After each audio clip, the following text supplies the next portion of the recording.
Before I tell you what happened at that pool party, subscribe, because by the end of this story you will understand what happens when people mistake a woman's silence for surrender.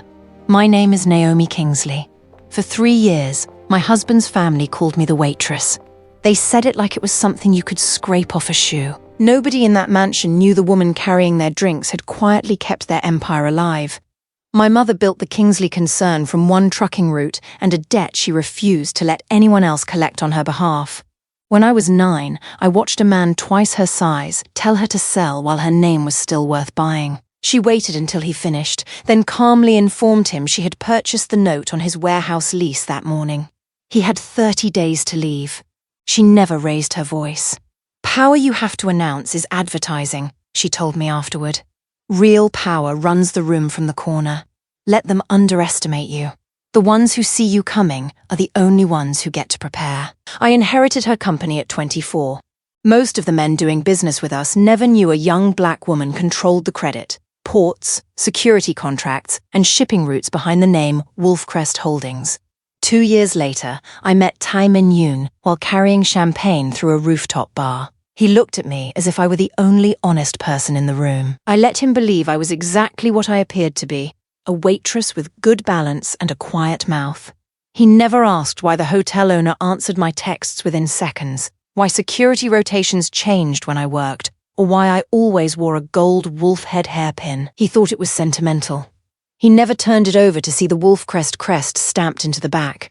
Everyone assumed I married up. Nobody imagined I had married down and simply liked the view. For 3 years, I followed the Yoon family's rules. I smiled when his mother called me Tae-min's little discovery. I poured tea while men discussed contracts I had financed. At night, Tae-min slept beside me while I approved lines of credit that could have bought his father's company twice over. I hid the truth because I loved him, and because silence still felt like tenderness. The night before the pool party, my operations chief, Selena Marks, called. 3 Yoon shipments had changed clearance windows without explanation. Tae-min had also avoided my eyes for a week. "Keep watching the routes," I told her. Tomorrow is not only about a party. I was right. The Yoon estate pool deck was already full when I arrived the next evening. String lights, a live quartet.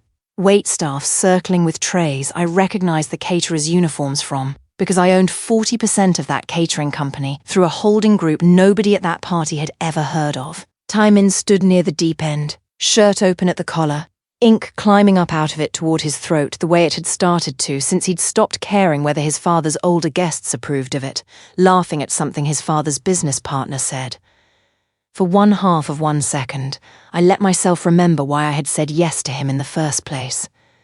Then I saw her. Bianca Sterling stood beside him in a sheer white cover-up that did nothing to hide the curve of her stomach. 4 months along, maybe 5. She had one hand resting on the swell of her belly and the other wrapped around Tae-min's arm like she had done it every day for years. The chatter around the pool did not stop. It did not even pause, which told me, in a single terrible instant, that everyone standing on that deck already knew. Everyone except me. Naomi. Tae-min said my name like a formality, the way you'd announce a delayed flight. "Glad you could make it. There's something I wanted everyone to hear together." He didn't ask me to sit. He didn't take my hand. He raised his glass, tapped it twice with a fork, and the quartet stopped playing. "Bianca is carrying my child," he said, to 40 of his family's closest friends and business partners, at a party he had told me was small and informal. I know this isn't how things are usually done, but I wanted to be honest, in front of everyone who matters, about where my family is heading. Where my family is heading, not our family. His family, heading somewhere I was apparently not invited to follow. His mother, Madame Yoon, was the first to move. She crossed to Bianca and took both her hands, beaming, and said, loudly enough for the whole deck to hear, "Finally, a woman in this family who understands what she's carrying is worth more than a paycheck."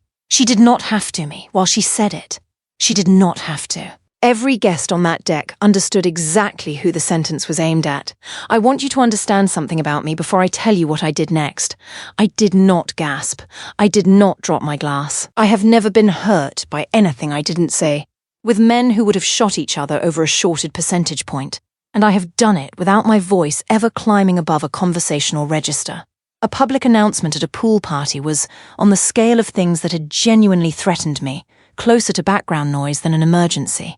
But I watched 3 of his cousins raise their glasses, and I watched Bianca Sterling look directly at me, over the rim of her champagne flute, before she said the words that would end up, in the retelling, as the sentence everyone remembered.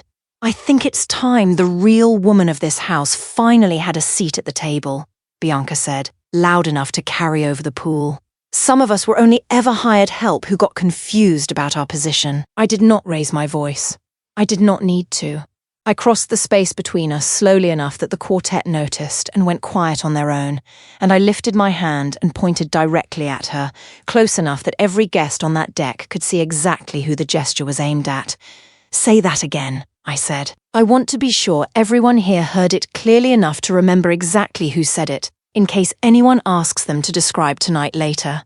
Bianca's smile faltered for the first time all evening. One hand came up off her stomach and pressed flat against her collarbone, the way people press a hand to a pulse they can't slow down. "Excuse me?" I said. "Say it again. You clearly wanted an audience for it. I'd hate for anyone to have misheard you." The laughter around the pool had gone somewhere else entirely. Guests who had been mid-drink a moment earlier were watching now with the particular stillness of people who understand, correctly, that they are witnessing something they will be asked to describe later. Tae-min took a half step forward, as if to intervene, and then didn't, because he had no idea, in that moment, which one of us he was supposed to be protecting. Bianca's eyes filled, whether from genuine fear or from the sudden understanding that the room's attention had shifted somewhere she hadn't planned for. "I didn't mean anything by it," she said, quieter now. "You meant every word of it," I said. "I'd simply like everyone here to remember that you were the one who said it, and not the one who apologized for it."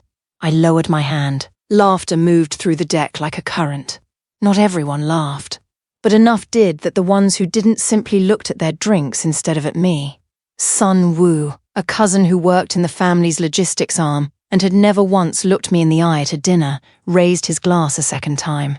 "She's not wrong, honestly. No offense, Naomi. But you did start out serving drinks. It's not exactly a scandal that Tae-min traded up." "Traded up," his mother repeated, tasting the phrase like it pleased her. Tae-min said nothing. That was the part that mattered most.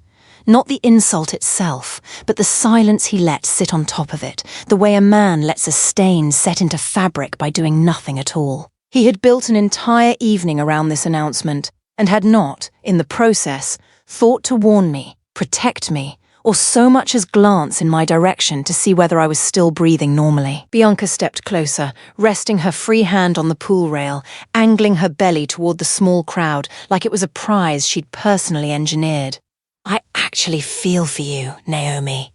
Truly, it must be exhausting, spending 3 years trying to learn how people like us live. You did your best. I just don't think best was ever going to be enough. People like us." I turned the phrase over once in my head, the way you'd check a coin for a mint mark. Bianca Sterling's father ran a mid-tier logistics firm that had, in fact, borrowed against a Kingsley-backed line of credit twice in the last 5 years to keep from folding. People like us. I almost smiled. Instead, I set my glass down on the nearest tray, thanked the caterer by name, which made her blink because guests never did that, and turned to my husband.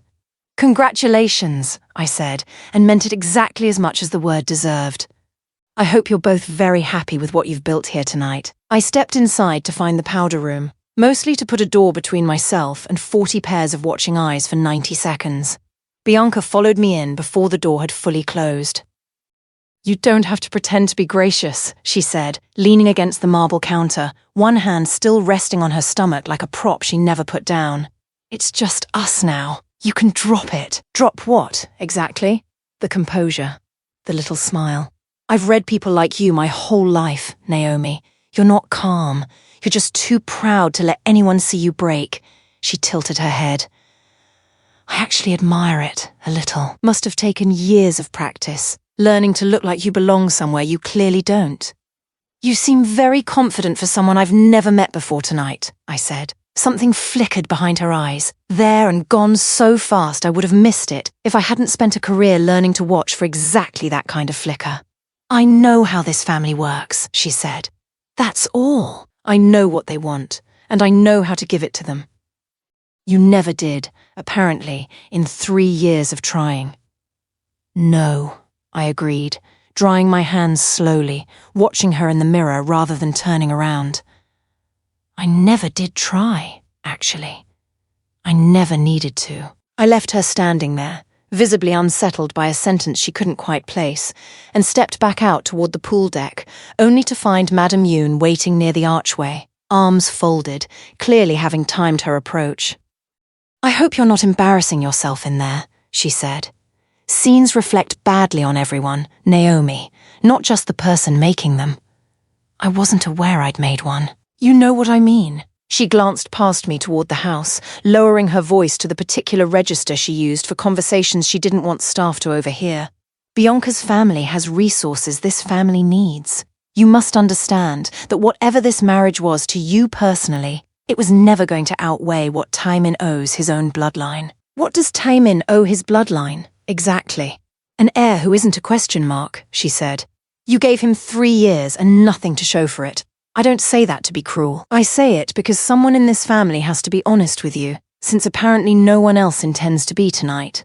I looked at her for a long moment, this woman who had called me her son's little discovery at a holiday party and laughed like it was affection. "You've been very honest with me all evening," I said. "I'll remember that you chose to be."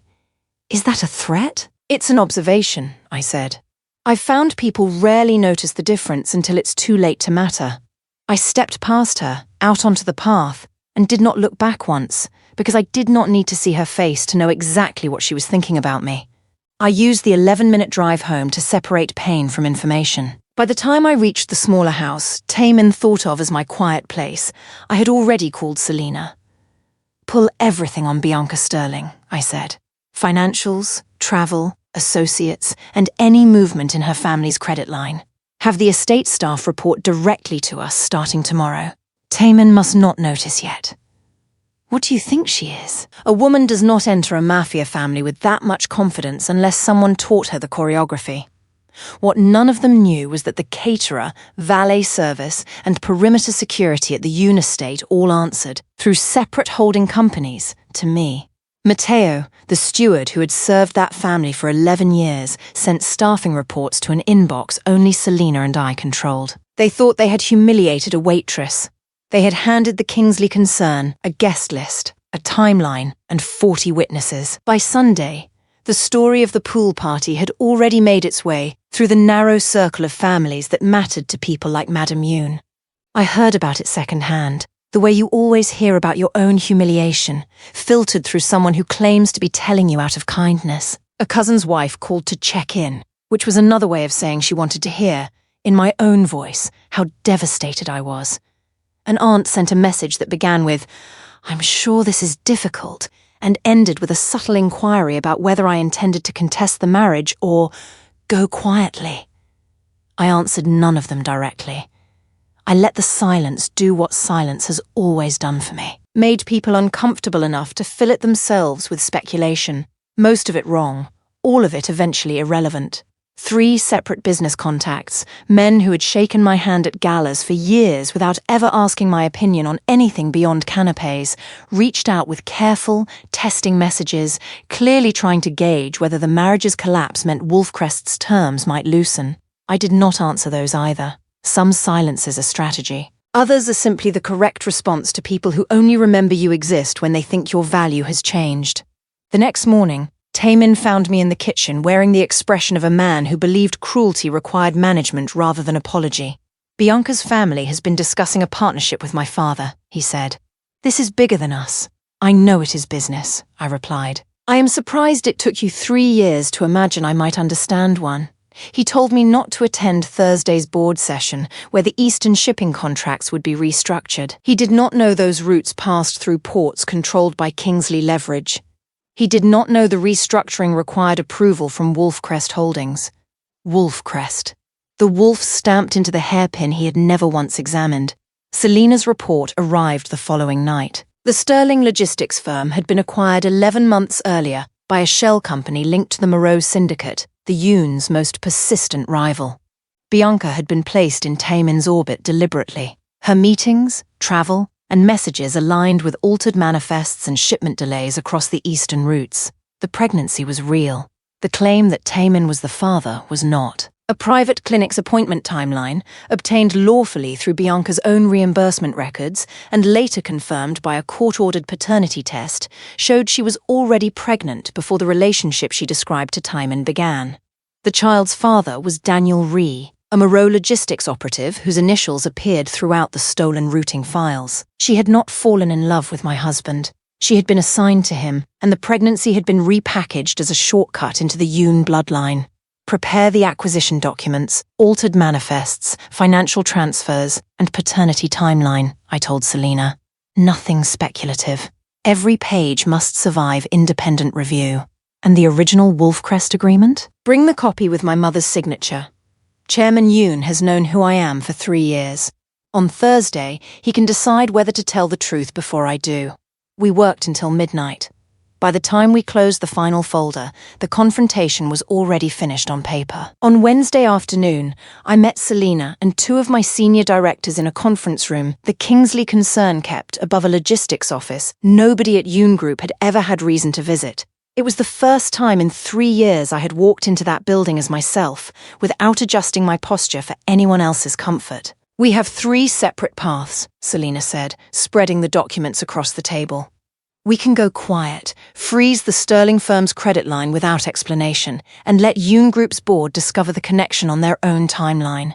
We can go public and let the story break through the trade press before Thursday even starts. Or you walk in yourself and hand Chairman Yoon the choice of how much of this he wants his own family to hear. Quiet doesn't protect Tae-min's father, I said. He's known who I am for years. He deserves to be the one who decides how his family learns the rest of it, not read about it in a headline. And Tae-min? Tae-min made his choice at a pool party in front of 40 witnesses, I said. I'm not interested in protecting him from the consequences of a room he built himself. One of the directors, a quiet man named Osei, who had worked for my mother before he ever worked for me, cleared his throat.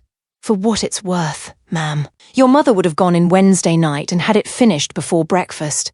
My mother didn't have a marriage to end gracefully, I said. I'd like to try, at least once, to be thorough rather than fast. We worked until nearly midnight, cross-referencing every travel record, every altered manifest, every wire transfer the Sterling firm had processed since the acquisition, until the folder Selena would carry into that boardroom on Thursday contained not a single claim that couldn't be independently verified by anyone in that room who cared to check. I have never once walked into a fight I hadn't already finished on paper the night before.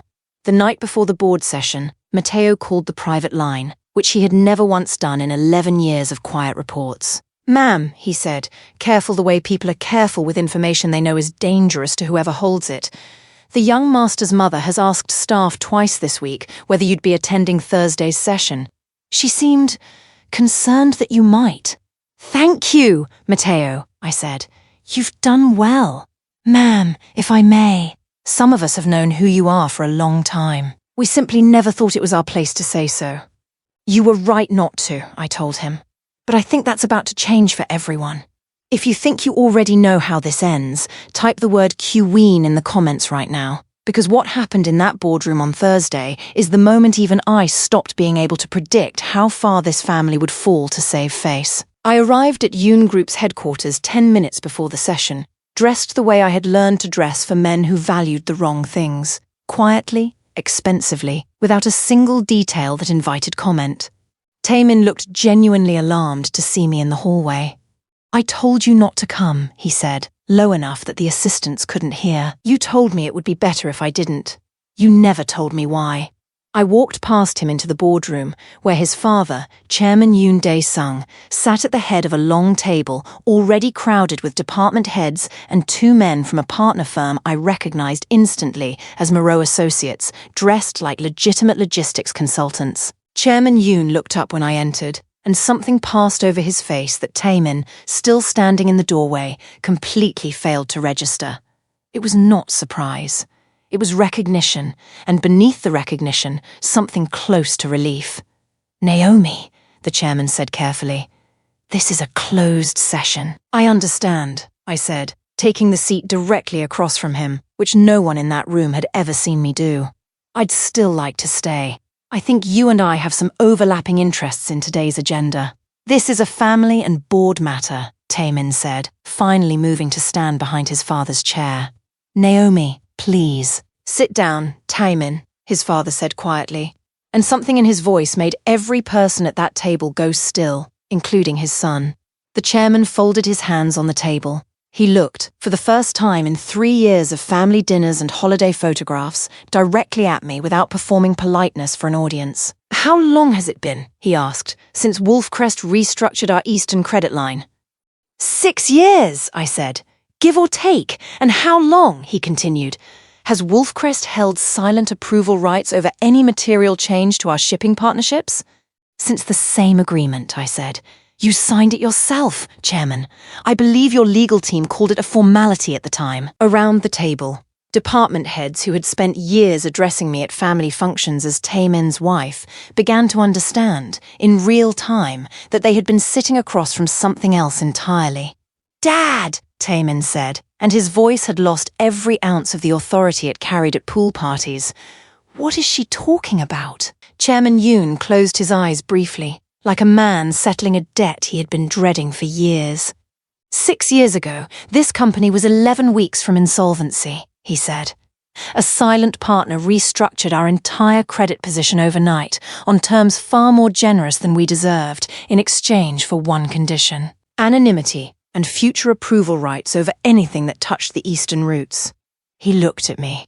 "I have known who Wolfcrest was for 3 years, Naomi. I have known exactly whose company you built before you ever married my son." The room went silent in a way I have rarely experienced, even in rooms full of people who genuinely feared for their lives. "You knew," Tae-min said. "You knew, and you let me marry her, and you let me stand at a pool party and—" He stopped himself, visibly hearing, for the first time, exactly what he had done. "I let you fall in love with a woman who saved this family before you ever knew her name," his father said. "What you did with that gift was entirely your own choice." I did not gloat. I want to be clear about that, because I know how this part of the story is often told, and it is usually told wrong. I did not stand up and declare myself queen of anything. I opened a folder Selena had prepared, and I let the paper do the talking. "Since we're being honest," I said, "I think this board should also see what's been happening to your Eastern manifests for the last 8 months. I laid out the altered shipping documents first.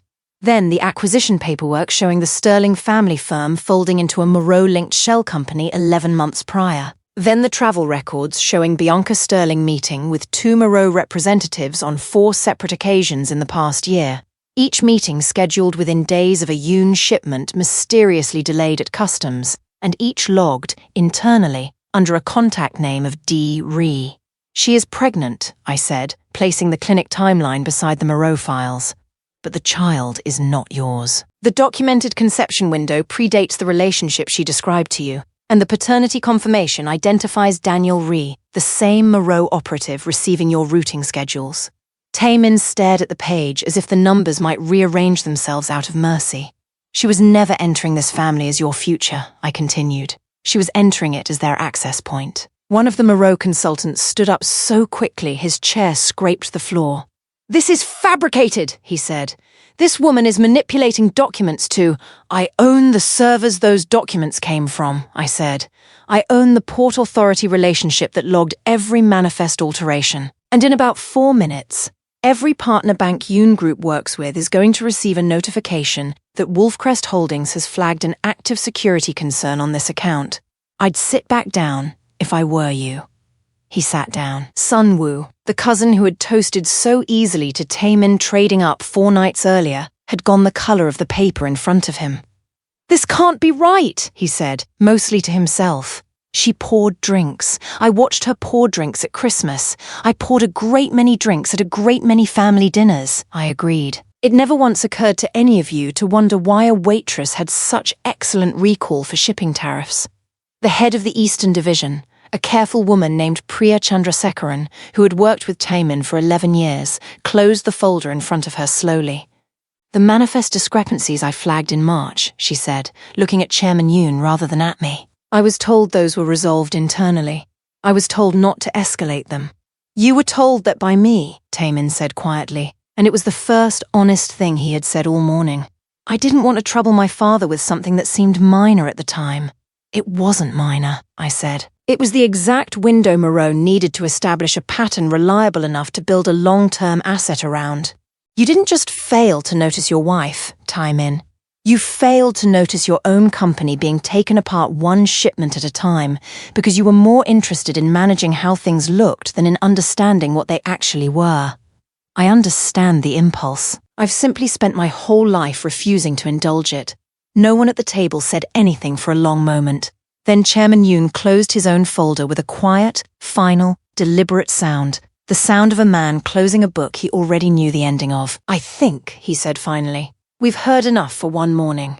Priya Chandrasekaran caught me in the hallway before I'd even reached the elevator. "Miss Kingsley," she said, using my name for the first time in 11 years of knowing me only as Tae-min's wife. "I want you to know, I flagged those manifest discrepancies twice in writing. I have the emails. If this goes anywhere formal, I'll testify to exactly what I was told and by whom." "I don't think it needs to go anywhere formal," I said. "But thank you. I'll remember that you were the one person in that room who tried to do the right thing before anyone forced your hand." "For what it's worth," she added, "I always thought there was something off about how quickly Bianca understood our shipping schedules. I just never had a name to put to the feeling. I'm sorry I didn't push harder." "You pushed exactly as hard as the system let you," I said. "That's not a failure on your part. It's a design flaw in a family that rewards silence over accuracy. I intend to change that, now that I'm in a position to." She nodded, something like relief crossing her face, and I understood in that moment that whatever came next for Yoon Group's Eastern Division, it would be built by people who had finally been given permission to say what they actually knew. Tae-min did not call immediately. He disappeared into the records room beneath his father's office. Chairman Yoon later told me what he found there.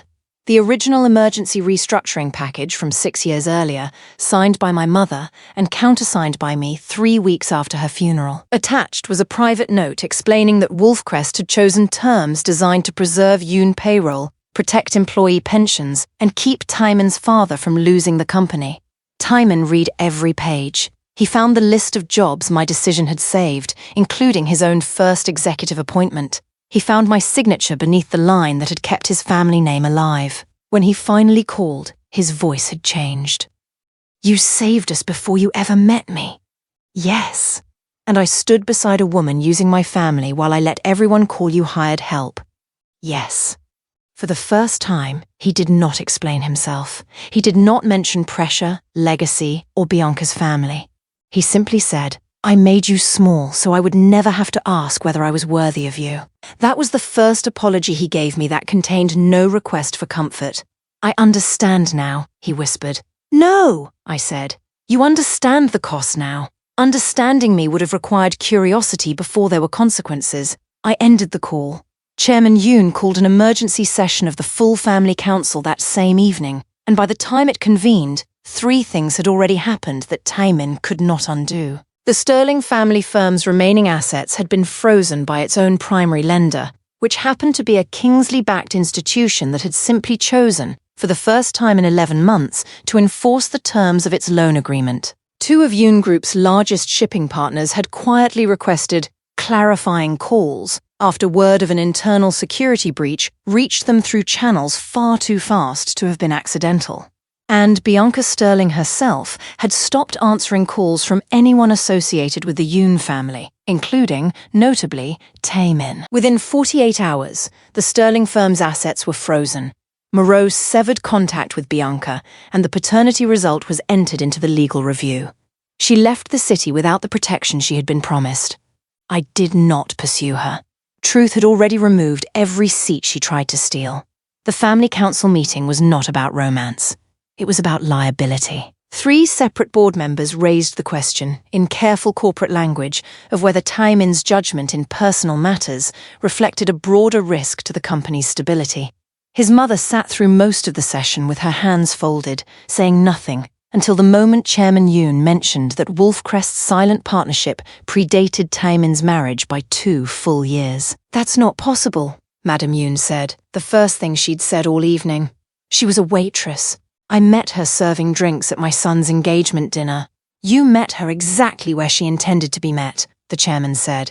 "That was never an accident, Hana. It was never meant to be discovered at all, until she chose to let it be." Madam Yoon turned to me, and for the first time in 3 years, I watched a version of her face that wasn't performing anything for an audience. "You let me humiliate you," she said, "at my own son's home, in front of everyone. I let you show me exactly who you were," I said. "I never once asked you to like me, Madam Yoon. I only ever needed you to eventually understand who you'd been speaking to." She did not apologize. I hadn't expected her to. But when the vote came to formalize the new oversight structure, she did not raise her hand to defend her son's position either. And I understood then that she had never actually believed in Bianca as a daughter-in-law. She had simply believed, correctly, that cruelty toward me cost her nothing. She had not accounted for the possibility that it might one day cost her son everything, and by extension, cost her the one thing she valued more than any of it, her own seat at that table. "Effective immediately," Chairman Yoon said, "Tae-min will step back from all client-facing responsibilities pending a full internal review. Operational oversight of the Eastern Division will report jointly to me and to our silent partner, until further notice." "Our silent partner," Sun-woo repeated, looking at me with an expression I recognized from every room I had ever quietly controlled without anyone noticing until the moment it mattered. "You mean Naomi? I mean Wolfcrest Holdings," the chairman said, which, as of this evening, everyone in this room now understands are the same thing.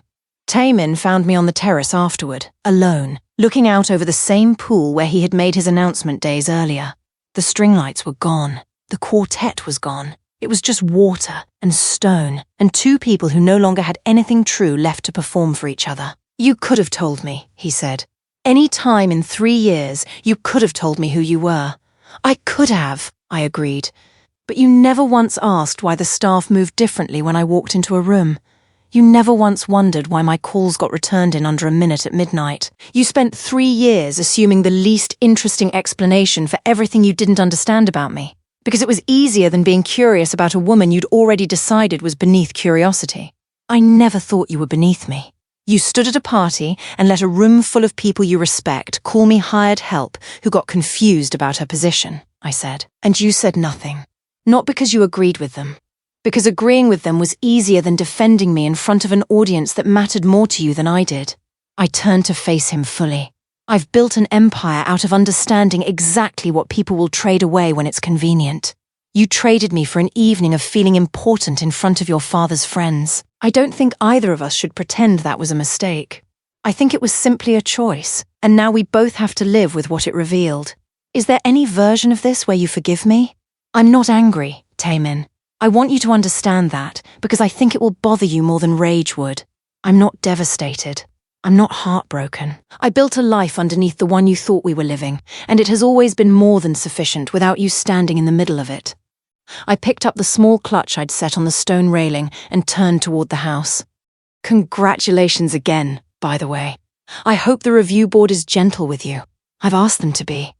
"You're not even going to fight for this?" "I already won," I said. "I won the day I decided your family's approval was never the thing I was building toward." He was quiet for a long moment, looking out at the water. "Did you ever actually love me?" he asked. "Or was I always just cover?" It was, in 3 years, the first genuinely honest question he had ever asked me, and I gave it the honest answer it deserved. "I loved you enough to spend 3 years pretending to be smaller than I was, so that loving me back wouldn't feel complicated for you," I said. "That was never cover, Tae-min. That was me hoping, longer than I should have, that you'd eventually become curious enough to earn the rest of the truth. You never did. That's not an accusation. It's simply the answer to your question. I don't know how to be married to the person you actually are." "No," I agreed, not unkindly. "I don't think you ever did.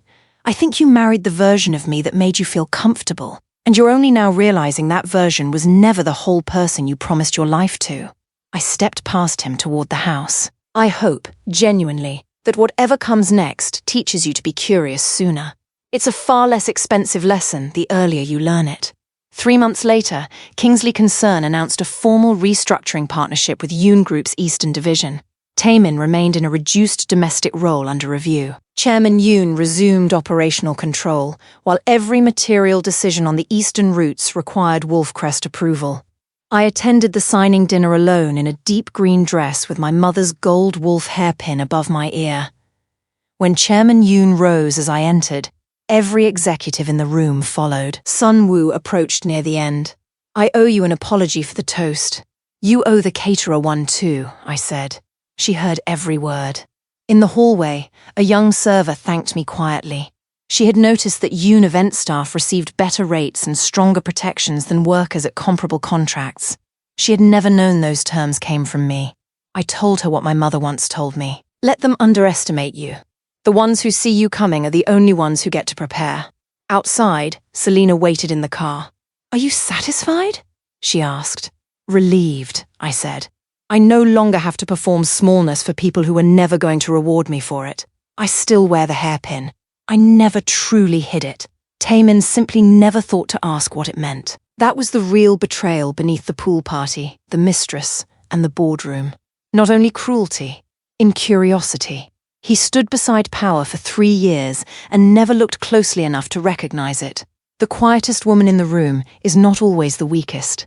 Sometimes she has already finished the argument on paper. Sometimes she owns the room, the roots, and the future everyone else is fighting over. And sometimes she has simply decided that you are not worth raising her voice for. Comment Mafia Queen if you believe Naomi was right to walk away, and subscribe for the next story, because the next person who mistakes silence for surrender will learn even faster.